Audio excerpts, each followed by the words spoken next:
तो ये भी कि मंत्री जी, माननीय सभापति महोदय, आपका आभार कि आपने मुझे बोलने का मौका दिया।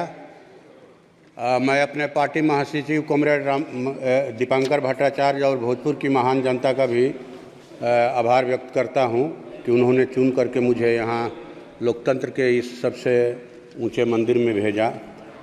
महोदय, मैं धनबाद प्रस्ताव के खिलाफ में बोलने के लिए खड़ा हुआ हूं। सब लोग जान रहे हैं कि इस देश में खेती घाटे में जा रही है।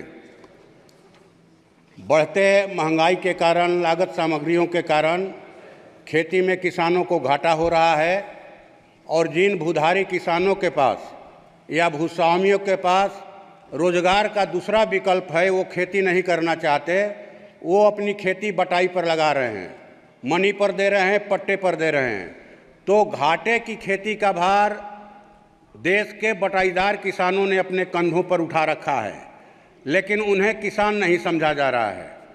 जो कृषि बजट है हजारों करोड़ का, उसका लाभ उनको पहचान पत्र के अभाव में नहीं मिल रहा है। इसलिए मैं आपके माध्यम से सरकार से गुजारिश करूंगा कि जॉब कार्ड की तर्ज पर वो बटाईदार किसानों को पहचान पत्र दें, ताकि उन्हें भी कृषि की हर सुविधा मिले और देश की खेती में उनका उत्साह बढ़े। दूसरी बात कि हम लोग देख रहे हैं कि नोटबंदी के समय से नोटबंदी और जीएसटी और जो 3 बार लॉकडाउन लगा कोरोना काल में, और अभी जो एक ऑनलाइन व्यापार आ गया है, इससे देश के जो खुदरा व्यापारी हैं, चाहे वो फुटपाथी दुकानदार हों, छोटे मझोले व्यवसायी हों, सबका व्यापार पटरी से उतर गया है। तो मैं आपसे, आपके माध्यम से सरकार से मांग करूंगा कि देश के खुदरा व्यापारियों की सामग्रिक विकास के लिए देश में व्यावसायिक आयोग का गठन किया जाए। तीसरी बात महोदय कि अभी त्वरित न्याय और अपराध नियंत्रण के नाम पर जो 3 फौजदारी कानून बनाए गए हैं, मैं समझता हूं कि देश के संविधान में जो भारत के नागरिकों को अभिव्यक्ति की आज़ादी का अधिकार दिया गया है, ये उसका सीधा सीधी उल्लंघन है। ये उल्लंघन ही नहीं है, बल्कि देश को कहा जाए कि पुलिस राज में तब्दील करने का एक तरह से षड्यंत्र है, और पुलिस को अस्थायी तौर पर कहा जाए कि संस्थागत रूप से आपातकाल लगाने की कहा जाए कि छूट दी गई है। अब कोई धरना प्रदर्शन करेगा, भूख हड़ताल करेगा, तो उसको भी अपराध की श्रेणी में रखा गया है और अपराधियों की तरह उनको भी सजा मिलेगी। मैं समझता हूं अब जो है कि ये माने थानेदारों के विवेक पर इस बात को छोड़ दिया गया कि वो एफआईआर करेंगे कि नहीं करेंगे। थानों में जो डिटेंशन की अवधि थी 15 दिन, उसको बढ़ाकर 60 दिन से 90 दिन कर दिया गया। तो मैं समझता हूं कि इससे तो आप आरोपी से कुछ भी उगलवा सकते हैं प्रताड़ित करके। इसलिए इस कानून को फिर से सदन के पटल पर रखा जाए, इस पर पुनर्विचार हो, और जो है माने कहा जाए कि इसको माने जो जरूरी राय सुझाव आए उसके आधार पर इसको आगे बढ़ाया जाए। और हमारे यहाँ खेती जो है सोन नहरों के आधार पर होती है।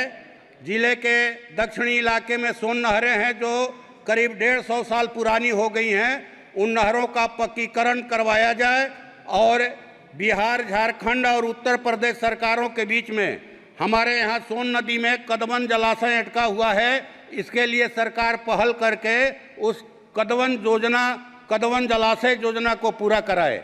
हमारे यहाँ जिले के दक्षिण उत्तरी इलाके में सर गंगा नदी है। गंगा नदी के किनारे जो गांव बसे हैं, हर हमेशा उनमें कटाव होता है। तो कटाव के रोकथाम के लिए ठोकर बांध का निर्माण किया जाए और भयानक आगलगी होती है। पंचायत लेवल पर फायर ब्रिगेड गाड़ियों का इंतजाम किया जाए। मैं आपके माध्यम से सरकार से ये मांग करता हूं।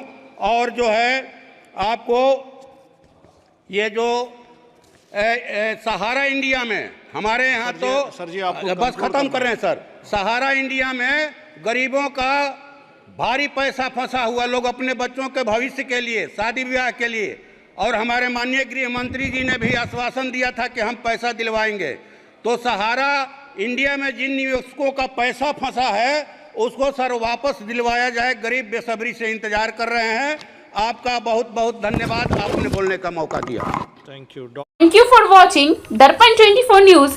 खबर को सबसे पहले पाने के लिए यूट्यूब पर देख रहे हैं तो सब्सक्राइब करें, फेसबुक पर देख रहे हैं तो फॉलो करें। कमेंट्स में अपनी राय या अपने आस पड़ोस में समस्या हमें बताएं। हमें सपोर्ट करने के लिए लाइक और शेयर अवश्य करें। धन्यवाद। थैंक यू फॉर वॉचिंग दर्पण 24 न्यूज।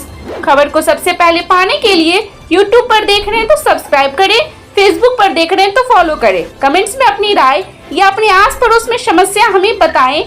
हमें सपोर्ट करने के लिए लाइक और शेयर अवश्य करें। धन्यवाद।